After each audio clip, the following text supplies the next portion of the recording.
Cette semaine, sur le net, le journalisme évolue avec l'open data, l'actualité de la semaine et la vidéo de la semaine.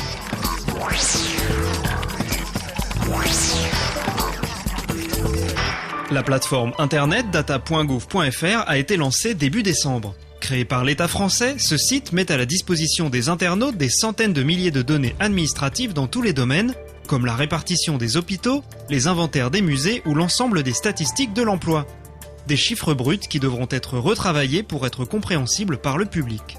Ce qu'on attend, c'est évidemment que les données soient réutilisées par tous les citoyens, par la société civile, par les entreprises, les chercheurs, les journalistes, les étudiants, les entrepreneurs, pour à la fois illustrer, évaluer l'action de l'État et à la fois fabriquer des services innovants. Une décision qui s'inscrit dans une tendance mondiale. Depuis 2 ans, États et grandes villes rendent publiques les informations accumulées par leurs différents services dans une volonté de transparence. C'est le choix qu'ont fait les grandes démocraties, notamment comme les États-Unis ou l'Angleterre, qui ont aussi une grande politique d'ouverture des données publiques et qui ont développé data.gov aux États-Unis et data.gov.uk en Angleterre.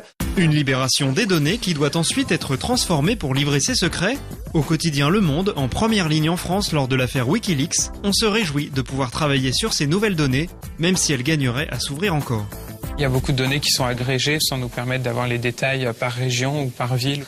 Et par exemple, en Angleterre, ils rajoutent des données qui sont beaucoup plus sensibles à nos yeux en France. Il y avait par exemple les voyages des ministres avec le prix, la destination ou une base de données des crimes. C'est des genres d'informations qui ne sont pas encore disponibles en France. Pour le quotidien The Guardian, précurseur dans le domaine du data-journalisme, l'ouverture de sites institutionnels de données libres est le signe d'une plus grande démocratisation de l'information.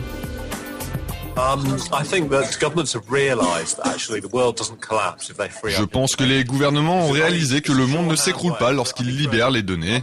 La voie la plus simple pour devenir transparent pour un État, c'est de libérer les données. Mais la conséquence de cela est que nous, les citoyens, reprenons en quelque sorte le pouvoir. Si vous avez l'information, vous avez le pouvoir, donc je pense que c'est un important moyen de démocratisation.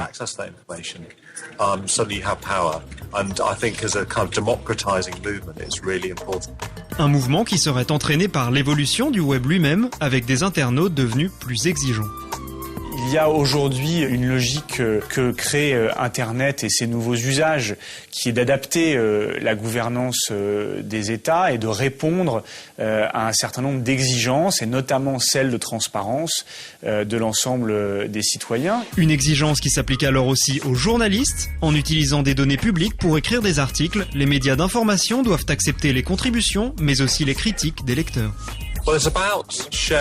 Pour nous journalistes, cela nous oblige à reconnaître que nous ne sommes pas des experts de tous les sujets, que nos lecteurs savent beaucoup plus de choses que nous et peuvent nous aider à créer nos articles. Et ça, c'est nouveau pour les journalistes qui traditionnellement travaillent de manière fermée, puis donnent leurs articles aux lecteurs. Et c'est la seule interaction qui existait. Le mouvement Open Data est donc l'un des moteurs du journalisme moderne, qui dispose de nouvelles sources d'informations. Reste pour les journalistes à contrôler la fiabilité des données qui sont mises à leur disposition.